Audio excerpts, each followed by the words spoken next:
आज की वीडियो में आपको बताऊंगा कि इसमें ट्रांसमिशन ऑयल, जिसको कई लोग इंजन ऑयल भी कह देते हैं, और इसका टूटी ऑयल, जो कि दरअसल में इंजन ऑयल ही होता है,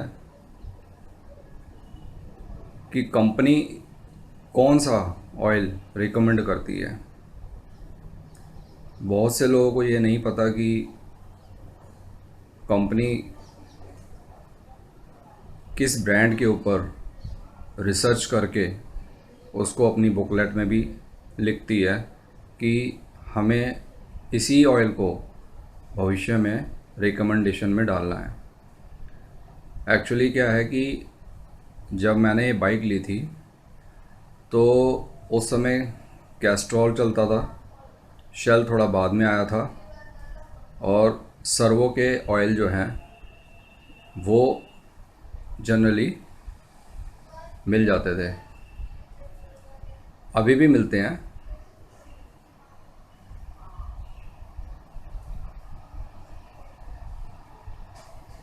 अब आपको मैं ये बात बता दूं कि बहुत से लोग मुझसे ये भी क्वेश्चन करते हैं कि इसमें कौन सा हम ऑयल यूज़ करें।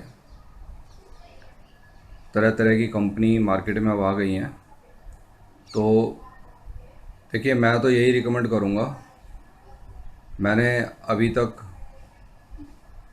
इंटरनेशनल कंपनी है जो कैस्ट्रॉल, वो यूज़ किया है, टूटी ऑयल उसका उसका ट्रांसमिशन ऑयल भी आता है, और बाकी मैंने सर्वो का भी यूज़ किया है, और सर्वो को कंपनी जो है रिकमेंड भी करती है। मैं वीडियो में आपको बता देता हूँ कि कौन से ऑयल को वो रिकमेंड करती है इस कंपनी के। तो पहले मैं आपको ये बता देता हूँ कि इन दोनों ऑयल का इस गाड़ी के अंदर क्या यूज़ है। देखिए, जैसे कि हम लोग अगर थोड़ा पास्ट को देखें तो टू स्ट्रोक इंजन के अंदर जो टूटी ऑयल है ये मस्ट होता है, और बहुत सी पहले की जो बाइक्स होती थी उनके ढक्कन खोल के टैंक का ढक्कन डाल दिया जाता था। तो होता ये था कि वो उसी के द्वारा अपना काम को पूरा कर लेती थी, और वो इंजन तक प्रॉपरली पहुंच जाता था अपने सिस्टम के अनुसार। लेकिन यामा में इस तरह का सिस्टम नहीं दे रखा। यामा में एक पंप दे रखा है जिसको कहते हैं ऑटो ल्यूब। ऑटो ल्यूब क्या चीज़ है? ये यामा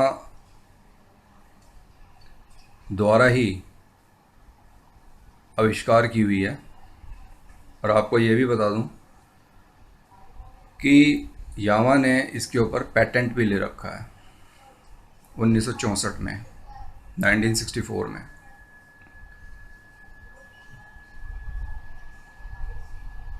आपको याद होगा कि पहले की कोई यज़दी का गाड़ी आती थी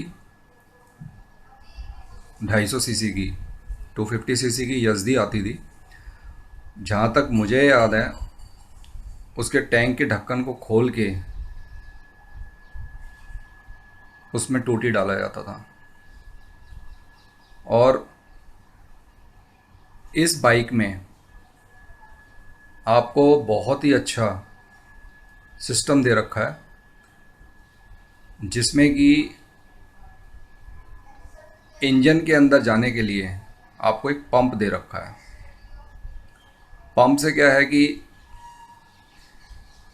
जितना भी आप स्पीड पर इसको चलाएंगे, और उस क्षमता के अनुसार जितना इंजन रिक्वायर करेगा, उसको उतना ही ड्रॉप वहाँ पर टूटी ऑयल मिल जाएगा, स्पीड के अकॉर्डिंगली, ध्यान रहे। और पेट्रोल में चूँकि मिक्स होके जाता है, अब वो नहीं पता हमें कि कोई कितना डाल देता है, कोई ज़्यादा डाल देता है, कोई कम डाल देता है। तो उस अवस्था में इंजन की स्थिति ठीक नहीं रहती। ये बात फैक्ट है। कोई डालना ही भूल गया। आप ध्यान से सोचो, अगर कोई पेट्रोल डालता है, आपने किसी को बाइक दी, वो डालना ही भूल गया, हमें तो अलग से सेपरेट ख़रीदना पड़ता था, पाउच आते थे उनके, और ऊपर से डालना पड़ता था। स्कूटरों में भी डालना पड़ता होगा, याद रखो, जो बजाज के आते थे, चेतक और वो टू स्ट्रोक के जितने भी इंजन आते थे तब, उनका ऊपर से ही डलता था पाउच काट के। तो किसी में 20 ml डालता था, किसी में 40। तो अब उसमें होता ही ये था कि पेट्रोल जो पेट्रोल में जो है मिक्स होके जाता था। और यदि आप इसको ध्यान से देखें, अगर इसके अंदर भी हम ऊपर से डालते हैं, उसमें तो पेट्रोल से मिक्स होके इंजन में जाता था, इसमें भी इंजन में ही जाता है, लेकिन ये कई चीज़ों को बिल्कुल साफ़ रखती है। जैसे कि आपका टैंक से सबसे पहले कनेक्शन जो है वो है आपका फ्यूल कॉक का। अगर फ्यूल कॉक में ऑयल जाएगा तो इसमें गंदगी ज़्यादा फंसेगी। एक होती है सूखी गंदगी, जिसको आप पानी से भी धोओगे ना, वो साफ़ हो जाएगी, और एक होता है ऑयल। जो ऑयली गंदगी होती है वो चीकट के रूप में फंस जाती है और बहुत मुश्किल से साफ़ होती है। सिमिलरली वो आपके फ़िल्टर को भी ख़राब कर देगी, क्योंकि फ़िल्टर तो एक कॉटन टाइप बहुत ही पतला कपड़ा लगा होता है, ये मान लीजिए कि टिश्यू पेपर की तरह, वो पेट्रोल को फ़िल्टर करता हुआ कार्बोरेटर को देता है। अब कार्बोरेटर के अंदर भी ऑयल टच चला जाएगा तो एयर फ्यूल मिक्सचर जो हो रहा है वहाँ पे भी दिक्कत आ सकती है। वो इंजन को वैसे नहीं मिलेगा जैसे कि ये कंपनी ने डिज़ाइन कर रखी है। तो कई लोग मुझसे पूछते हैं कि सर मैं ऊपर से अलग से डाल देता हूँ, तो मैं तो उनको कहूँगा कि आप मत डालें, मैं रिकमेंड नहीं करता। इतनी चीज़ें मैंने अभी आपको बता दी है ना कि जिस तरह से वो फंसेगा उसमें आपकी डबल सर्विस हो जानी है उन चीज़ों की। फ़िल्टर जल्दी से ख़राब हो जाएगा, और उसके बाद आपका जो पेट्रोल कार्बोरेटर में आता है उसमें भी वो मिक्स होके आएगा टैंक के थ्रू। तो होगा ये कि आपको डबल, जितने रिक्वायरमेंट नहीं है इंजन को उससे डबल जाएगा, और डबल जाने से उसकी वर्क एफिशिएंसी पेट्रोल की कम होगी और उसकी ज़्यादा हो जाएगी। तो मात्रा में अगर ज़्यादा क्वांटिटी ऑयल की होगी तो आपके जो एग्जॉस्ट है वो भी सबसे ज़्यादा जल्दी जाम होगा। परिणाम ये होगा कि आपकी जो स्पीड है वो महीने भर में भर जाएगी और एवरेज कम हो जाएगी। तो इस चीज़ को ध्यान से समझिए कि आपने टूटी ऑयल को ऊपर से डाल दिया और कंपनी ने वो चीज़ें सूखी दे रखी हैं, उसको छेड़ना ही नहीं है, उसमें सूखा जाना है, जो जाना है ड्राई होके बिल्कुल मिट्टी की तरह झड़ जाना है। आपने उसमें डाल दिया लुब्रिकेंट। अब लुब्रिकेंट डालने से वो चिकना हो गया। अब जितने भी उसके अंदर डस्ट पार्टिकल्स हैं वो अच्छे से चिपकेंगे, और सबसे पहले आपके पायलट जेट और मेन जेट पे असर डालेंगे। तो इन चीज़ों को ना करें। इन चीज़ों को तब करें जब आपको इमरजेंसी में पंप काम नहीं कर रहा हो। तो मैं ऑटो ल्यूब की आपको बात कर रहा था कि इस ऑटो ल्यूब के अंदर मैं आपको एक फंक्शन और बता दूं। एक तो ये बाइक के उस साइड लगा हुआ है, ये सबको पता होगा, अगर किसी को नहीं पता तो मैं दिखा देता हूँ। ये यहाँ लगा हुआ है और इसमें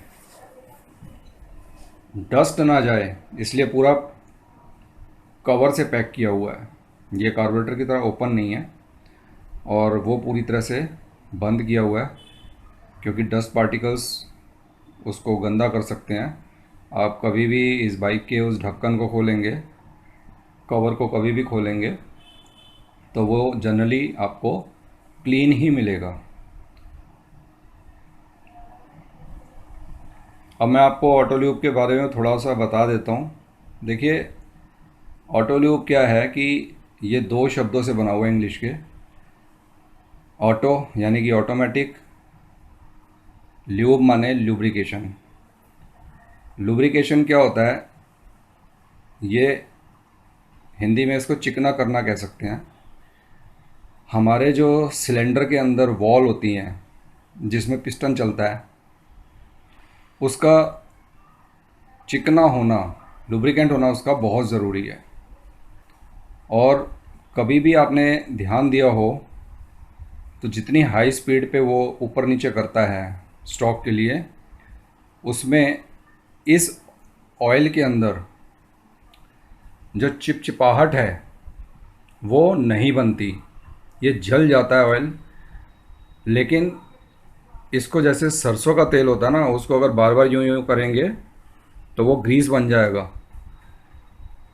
लेकिन इसकी जो थिकनेस है वो इतनी पतली होती है कि इसके सिलेंडर को कभी नुकसान ही नहीं पहुंचाती। और दूसरा, जिस जगह पे वो सेट किया हुआ है उस जगह से ऑयल लास्ट मोमेंट में कार्बोरेटर के पास होता है और सीधा इंजन में चला जाता है। ये देखिए, ये कार्बोरेटर है और ये आपका रीड वॉल्व के आगे यहाँ से, ये पीछे से इस पाइप से ये अंदर चला जाता है। और सबसे बड़ी बात ये है, जितनी भी स्पीड आप इसको देंगे उसी के रेशियो में ये निकलता है। इसका सिंक्रोनाइजेशन होता है एक्सीलरेटर के साथ। और जो टैंक के द्वारा जाता है टूटी ऑयल, उसके अंदर वो वर्क एफिशिएंसी नहीं आती जो कि इसमें आती है। इन चीज़ों को सारा रिसर्च करके बनाया हुआ है। और यही कारण है कि यामा के इस साइड, कार्बोरेटर की साइड में और फिल्टर की साइड में गंदगी नहीं होती। अगर आप ध्यान से देखें, अगर आप टूटी ऑयल टैंक के थ्रू डालें तो सबसे पहले तो आपका ये कैप जो है, इसके नीचे जो कचरा जमता है और ये फिल्टर, ये सबसे पहले खा जाएगा वो। और ग्रीसी हो जाएगा ये एरिया, जिसकी वजह से आपको आगे प्रॉब्लम आएगी। तो कृपया करके इन चीज़ों को सिस्टमैटिकली यूज़ करें जैसे कंपनी ने उसको एडवाइस किया हुआ है। इसको ढक्कन से ना डालें, वो तब डालें जब आपका पंप काम ना कर रहा हो। और अब मैं आपको ट्रांसमिशन ऑयल, जो गियर ऑयल है,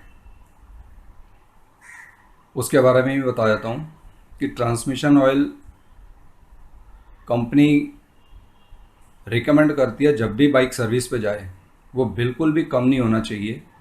अपने स्थान से जो उसका एक इंडिकेशन दे रखा है उससे नीचे नहीं होना चाहिए। अगर है तो कारीगर उसको हमेशा, आप ध्यान रखना, उसको पूरा कर देता है। और जो नहीं करता या नहीं चेक करता तो वो आपकी बाइक के लिए वो व्यक्ति ठीक नहीं है, ये मान के चलिए, वो ध्यान ही नहीं देता। और ये इसका जो वॉल्यूम होता है टूटी ऑयल का, तो 1.3 लीटर होता है और उसका जो ट्रांसमिशन ऑयल है वो 650 ml होता है। यानी कि आपको 1 लीटर की बोतल मिलेगी, आपको 35% बचा लेना है और मैक्सिमम वो 700 ml तक कवर कर लेता है, लेकिन आपको 6.5 ही डालना है। और दूसरा, ये जो टूटी ऑयल है, ये हमेशा इंडिकेशन को ध्यान रखिए, जब ये सुई रेड पे आ जाए या अगर आपको इस टाइप से दिखता है, तो अगर ये हाफ पे भी है और नीचे आ जाए निडल, ये वाली पूरी नीचे यहाँ पे, तो आपको रिस्क नहीं लेना, इसको तुरंत आपको भर देना है। तो ट्रांसमिशन ऑयल भी बहुत ज़्यादा महत्व रखता है। जब आप हाई स्पीड पे बाइक चलाते हैं तो ट्रांसमिशन का मतलब होता है एक गियर से दूसरे गियर को शक्ति हस्तांतरण करना, ट्रांसफ़र करना। जो पावर है, पावर का ट्रांसफ़र होना है। जब पहले गियर से दूसरे पे, दूसरे से तीसरे पे लाते हैं हाई स्पीड पे, तो वहाँ ऑयल कम यदि हो जाएगा तो सारी गरारियाँ आपकी चटक जाएंगी। वो बिल्कुल तेल में डूबी रहती हैं उधर से। इसलिए ये ऑयल किसी भी तरह से कम नहीं होना चाहिए। ये हमेशा ध्यान रखना दोनों जगह के ऑयल का। तो मैंने आपको पूरी तरह से ऑयल के बारे में समझा दिया है। और अंत में मैं आपको ये भी बता दूं कि कंपनी जो है इस ऑयल को कौन सा रिकमेंड करती है। देखिए, आप कैस्ट्रॉल का सुपर टीटी आता है, उसको टूटी ऑयल के रूप में यूज़ कर सकते हैं। और सर्वो का टूटी सुप्रीम आता है, कंपनी उसको रिकमेंड करती है। या कैस्ट्रॉल का टीटी टूटी ऑयल के लिए। और दूसरा, ये दोनों तो आपको फिर भी मिल जाएंगे। दूसरा, आपको ट्रांसमिशन ऑयल जो है उसके लिए कंपनी सुपर सर्वो सुपर 30 और इक्विवेलेंट आपको रिकमेंड करती है। अब सर्वो ने अपने आप कोई और भी चेंज कर लिया हो ग्रेड के हिसाब से, लेकिन इसने सुपर 30 को ही किया हुआ है। और दूसरी बात ये भी बता दूं आपको, टूटी ऑयल तो मिल जाएगा 1 लीटर में, लेकिन ट्रांसमिशन ऑयल आपको ज़्यादातर वो बड़े ड्रम में या बड़े लीटर में आता है, 20 लीटर में भी आता है। तो आपको जहाँ से 1 लीटर लूज़ भी मिलता है कहीं से, तो आपको वहाँ से आपको परचेस करना है। मैंने आज तक यही दोनों ऑयल यूज़ किए हैं। और बाद में जो है 2002 के बाद शेल कंपनी के भी मिलने लगे, तो कुछ टाइम तक मैंने वो भी यूज़ किए हैं, उसकी भी परफॉर्मेंस अच्छी है। और अब आपको मैं अपनी एक बात बता दूं कि इसमें जो ऑटो ल्यूब पंप है वो आज तक कभी भी ख़राब नहीं हुआ। जो ओरिजिनल लगा था वही लगा हुआ है।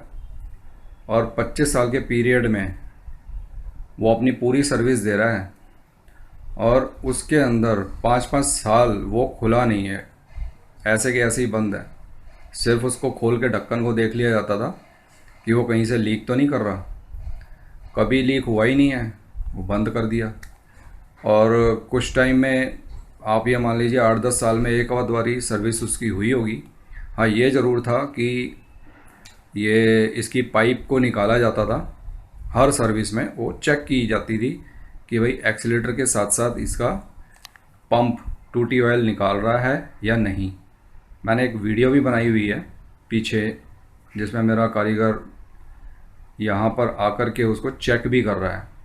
और मैंने उससे रिपोर्ट पूछी है, वो ठीक कह रहा है कि ठीक आ रहा है, तब उसने वापस लगाया है। तो ये एक उनका यूजुअल वर्क होता है।